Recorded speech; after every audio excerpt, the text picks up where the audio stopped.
అంత సంపదలు వచ్చేసింది ఆ మహారాజు. ఇక అక్కడితో యుద్ధం ఆపేయాలి అని అనుకుని ఇక తిరుగు ప్రయాణంలో విజయవాడ మీదుగా వస్తున్నారు.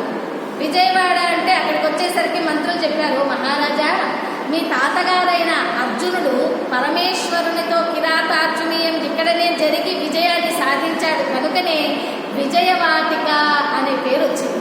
అంటే ఇప్పుడే మనం దాన్ని విజయవాడ అంటున్నాం. అలాగా మీ తాతగారు ఇక్కడే విజయం సాధించారన్నారు. అక్కడ విజయవాడలో ఆ విజయ దుర్గను కూడా దర్శనం చేసుకున్నారు ఈ మహారాజు. చేసుకుని ఇక ముందుకు కదులుతూ ఆ రాజమండ్రి మీదుగా, ఇక రాజమండ్రికి వెళ్ళాలి అంటే పెనుగొండ మీదుగా వెళ్తున్నారు. రాజమండ్రి తిరుగు ప్రయాణం.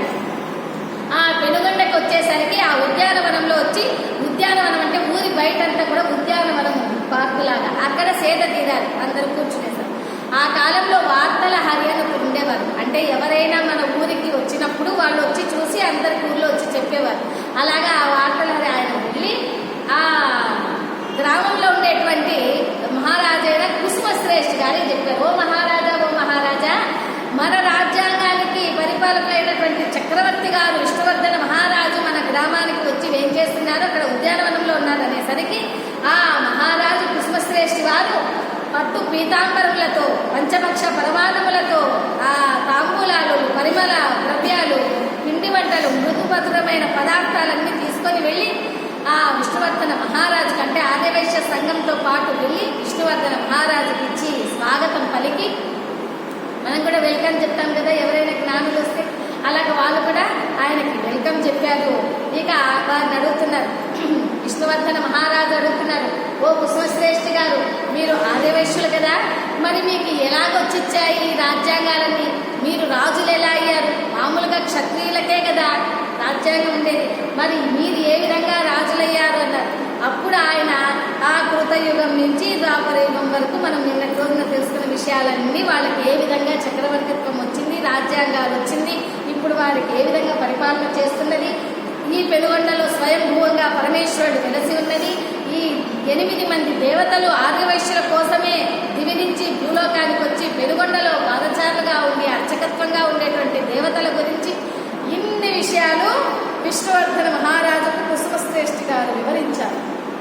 అప్పుడు కుసుమశ్రేష్ఠి గారు అంటున్నారు, ఓ మహారాజా ఇంత గొప్పదా ఈ పెనుగొండ, భగవంతుడే సాక్షాత్కరించారా, ఆ దైవ స్వరూపమే నడయాడిన స్థలమా ఇది, కనుక నేను కూడా పాదచారినై అంటే చెప్పులు లేకుండా పాదచారినై నేను కూడా ఈ పెనుగొండలోకి ప్రవేశించి ఆ దేవతలను కూడా ఆ దేవాలయాన్ని సందర్శించాలనుంది అన్నారు. అప్పుడు ఈ మహారాజు వారు అంటున్నారు, ఓ మహారాజా ఈ రోజున కార్తీక ఆదివారం కనుక రేపటి రోజు సోమవారం కనుక ఈ ఆదివారం మీరు ఇక్కడ బస చేయండి అని వాళ్ళకి ఒక భవనాన్ని చూపించి ఇక్కడ మీరు బస చేయండి, రేపటి రోజున సోమవారం కనుక మేము ప్రత్యేకంగా ఏర్పాటు చేస్తామన్నారు. ఎందుకంటే కార్తీక మాసంలో మొదటి సోమవారం కంటే 2వ సోమవారం ఇంకా ఎక్కువ విశేషం, 2వ సోమవారం కంటే 3వ సోమవారం ఇంకా ఎక్కువ విశేషం, 3వ సోమవారం కంటే 4వ సోమవారం ఇంకా ఎక్కువ విశేషం. ఇలాగా కార్తీక మాసంలో చివరి సోమవారం కనుక అత్యంత విశిష్టమైనది, పరమ పవిత్రమైనది. ఈ సోమవారాన నీవు మనం కూడా మాకు కూడా నిన్నటి రోజున ఈ రామేశ్వరంలో మనకి సెక్రటరీ గారైన రాజేష్ గారు, తర్వాత మన మహిళా సభ్యురాలు లావణ్య గారు కూడా నిన్నటి రోజున మాకు ఈ రామేశ్వరంలో ఆ రామేశ్వరుని దర్శింపజేసి ఆ భగవంతుని కృపను మాకు అందించారు. అలాగా వీళ్ళకి ఒక్కసారి క్లాస్ ఇవ్వదమ్మా. జై భలో శ్రీ మాతాకి. చక్కగా మాకు దర్శనాలు చేయించారు ఆమె మాకు దగ్గరుండి. మేము ఎంత బాగా దర్శనం అయిందంటే ఇక చెప్పలేం మాటల్లో, అంత బాగా కాశీ జలంతో భగవంతునికి పరమేశ్వరునికి అభిషేకాలు జరిగి అంత బాగా దర్శనాలు చేయించారు మన మహిళా సభ్యురాలు. వారికి ఎప్పుడు కూడా అమ్మవారి ఆశీర్వాదాలు ఉండాలని కోరుకుంటూ జై భలో శ్రీ మాతాకి. ఆ విధంగా ఆ పరమేశ్వరుణ్ణి మీరు రేపటి రోజున చివరి సోమవారం కనుక మీకు పరమ పవిత్రమైన విశిష్టమైనటువంటిది కనుక మీరు రేపటి రోజున మా నగరేశ్వరునికి వస్తుందని చెప్పి వారిని ఒక విడిది ఇంట్లో పెట్టారు. ఆ మరుసటి రోజుకు ఈ ఆర్యవైశ్య సంఘ సభ్యులంతా కూడా ఆ పెనుగొండని ఎలా తీర్చిదిద్దారమ్మంటే ప్రతి కూడల్లోనూ ప్రతి మేళ తాళాలతో రంగవల్లులతో ప్రతి గుమ్మానికి తోరణాలతో అలంకరణలతో ఇంత బాగా